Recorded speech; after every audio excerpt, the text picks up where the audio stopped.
皆様、最終の着陸態勢に入りました。シートベルトをしっかりお締めください。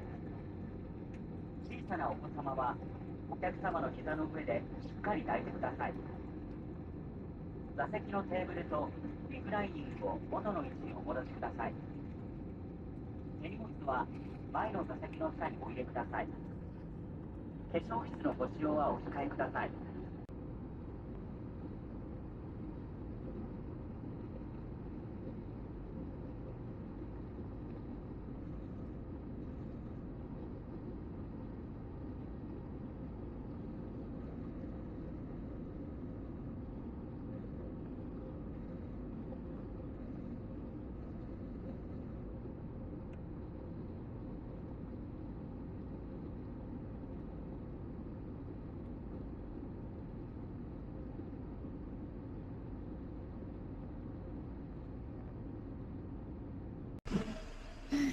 Good morning. Nasa Osaka na ako. Nakatulog ako ng konti sa plane. Still tired. Hindi pa ako makain. I feel so rushed pagdating dito sa Osaka. So, dire-diretso na, diba, pagbaba ng plane. Tapos, dun sa immigration, medyo mahaba yung pila, pero mabilis naman. Eh, hindi ko na nasulatan pa yung arrival form sa plane kasi wala akong pen. Nasa overhead cabin pa yung ballpen ko. So, hindi ako nagsulat. Sa pagdating sa immigration, naupo lang muna ako. Sabi ko, natin na rush naman eh. Sabi ko, so I'll take my time writing. So, write. Tapos yung isang staff na nag-a-assist ng mga dumadating, lumapit siya sa akin, medyo matanda. Tapos nitingnan niya yung ginagawa ko. Tapos nakita niya, depende. Sabi niya, you, come. Kasi, bibigyan daw ako ng residence card, which, alam ko naman na sabi na ni Matt na bibigyan ako ng residence card. So, pinasunod niya ako sa kanya. Tapos yung sulat ng address ko dito sa Japan, in Japanese. Tapos, sabi niya, anong phone number nung kasama mo? Sabi ko, di tinatawagan ko yun. Si Matt, hindi naman siya sumasagot. Sabi ko, it will take a while kasi he's working. Sabi niya, your husband? You don't know his phone number? Sabi ko, no, he just got here. He doesn't have a phone number yet, so I'll give you his phone number. Sabi niya, no, Philippine phone number. Sabi ko, my phone number? Or my husband's phone number? Sabi niya, your husband's phone number. So, binigay ko yung Vietnamese phone number niya, which is sabi ko, okay na. Na-fill na yung form. Tapos, dinala niya ako sa ibang pila. Mas maiksi, like, pangatlo lang ako. Pero mas matagal yung process kasi parang each person, mga 10 minutes. Dahil dun mismo ibibigay yung card mo, yung residence card. Ayun, okay naman after nun. Tapos, sa customs, natagalan din ako kasi nag-fill out pa rin muna ako ng form. Pagdating doon sa customs, dapat pala instead of saying no sa do you have any gold yun or gold products, nag-no kasi ako dahil parang feeling ko hindi ko naman kailangan i-declare kasi personal ko lang naman nagamit yung mga gold na meron ako. Dapat pala daw yes kasi meron akong gold ring, tapos meron akong gold necklace, tapos kinross out nila na dapat yes, tapos pinaupan sa akin lahat ng bagahe ko kasi hinahanap nila kung meron kang pinuslit. So, they're very nice naman about it, pero it's my first time na buksan yung bagahe. Yun lang. Ngayon, I'm in Kansai International Airport, pero Terminal 2. There's nothing here. Walang restaurant, so medyo nagugutom na ako. Kailan pa yung huling kain ko? Kahapon pa. Meron mga bento. Tapos, I need to go straight across. Ito. Dito, may mga shuttle buses. Pero papunta sila sa Terminal 1. Yung pupuntahan ko is Terminal 2, pero domestic departure. Sabi nung sa information counter, kailangan ko daw tumawid dun. So, it will be that next building. Okay, I can see na it says domestic. And, ang init dito ha. Mainit sa Japan.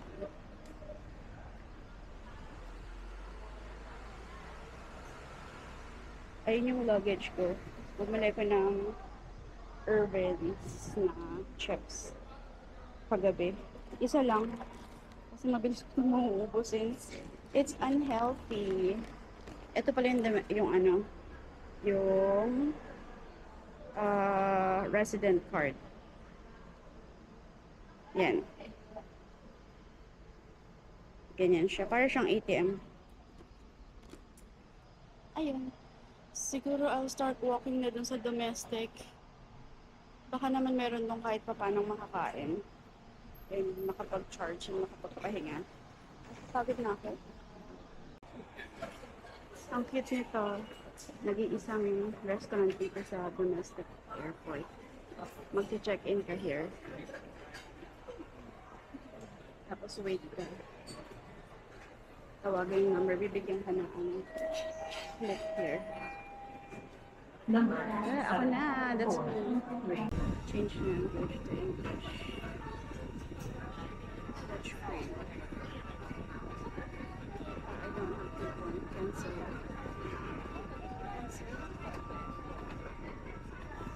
Wala pa akong order eh. Ba't ganun? Service. Return. I can cancel.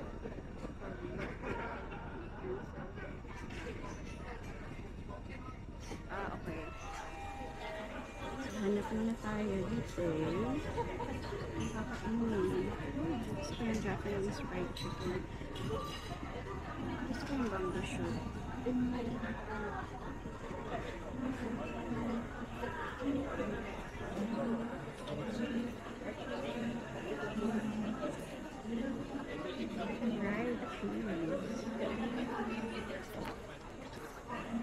Ano lang yung food? Walang masyadong option. Ano na ba yun? Ito pa. Wala ba palang menu? Ayan. Yung inamil. Ikopot. Tapos ito. Seafood and veggies.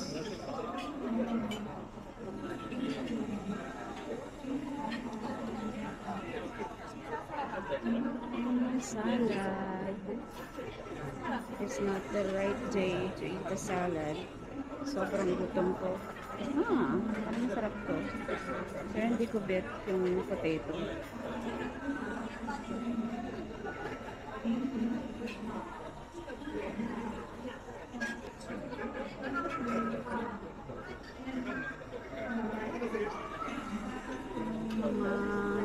Ramen and rice.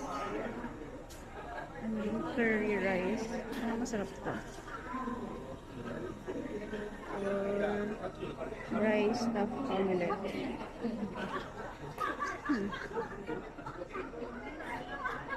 Fish. Ano naman ito? Pancake. Decide ako. Parang mag-pancake na lang siguro ito. Gusto ko rin ng rice. Ano kainin ko?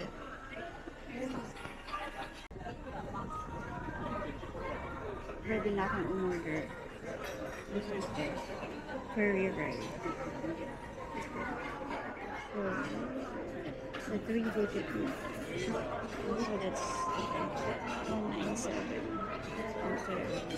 197. Select. Which size of rice? Okay. Regular dessert, chocolate cake or pudding?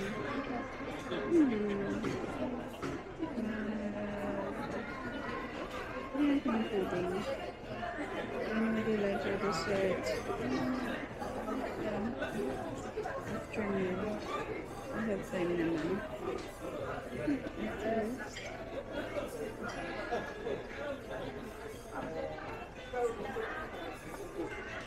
Tapos, order na.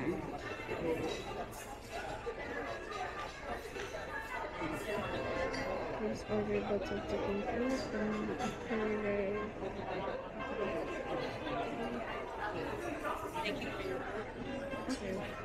2,068.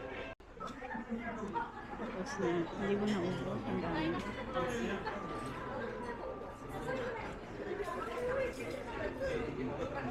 Doon na ako magbabayad sa cash.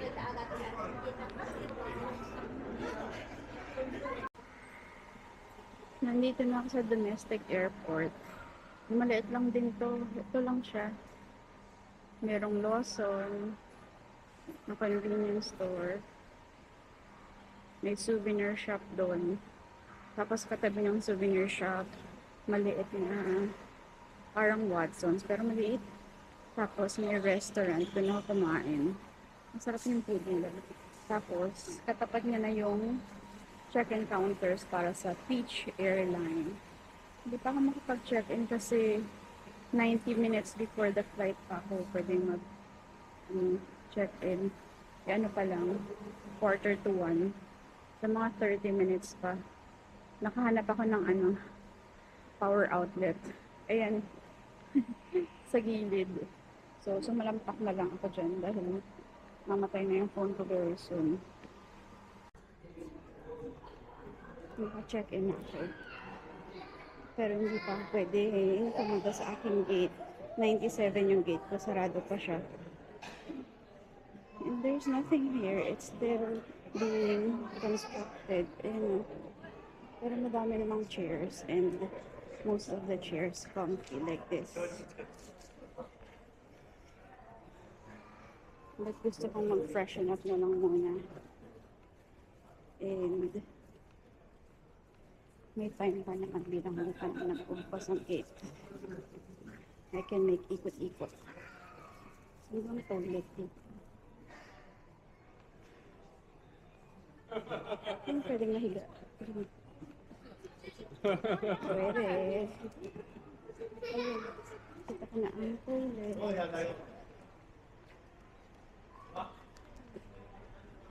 May souvenir shop din dito sa loob. Cute na to. Minion. Cute. Minion na biscuits. I don't know.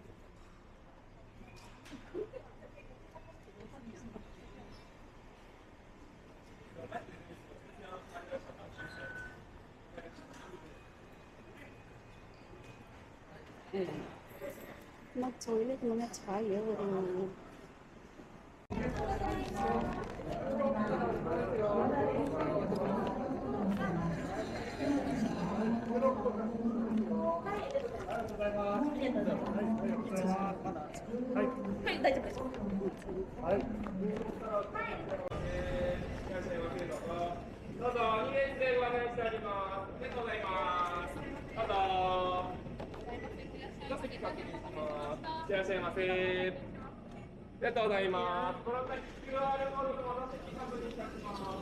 Finally, bumabagsak na yung mata ko. Sobrang antok.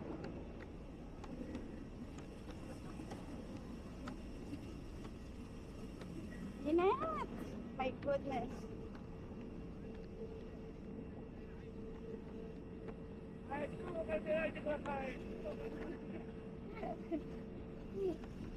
Hindi mamatuloy na yung dalawa. Nagpipicture pa.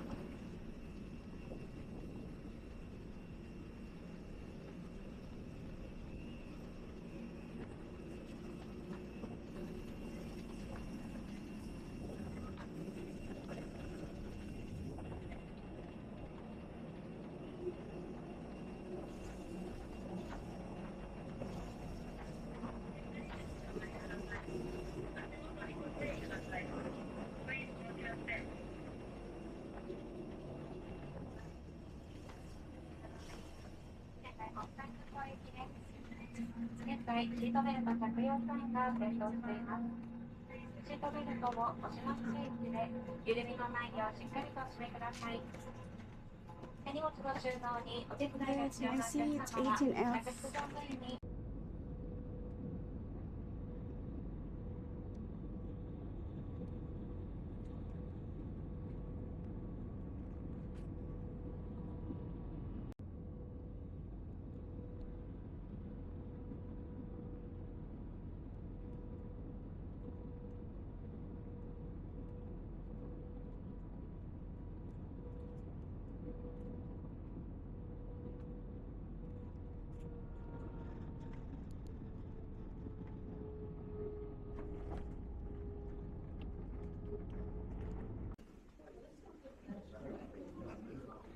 I'm here. Ayun daw si Matt sa labas. Sobrang pagod ko. Pag upo namin ng plane, tulog agad ako. Na-miss ko na yung take off. Nagising ako. Nasa ulap na kami.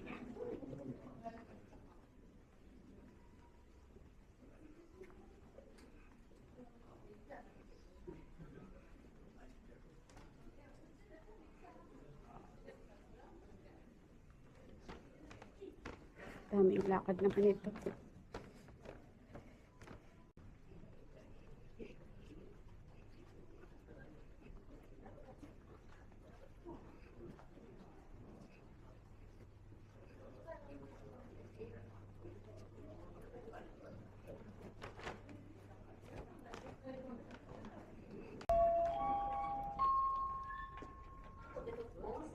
I'm here. Pero, hinihintay ko yung baggage.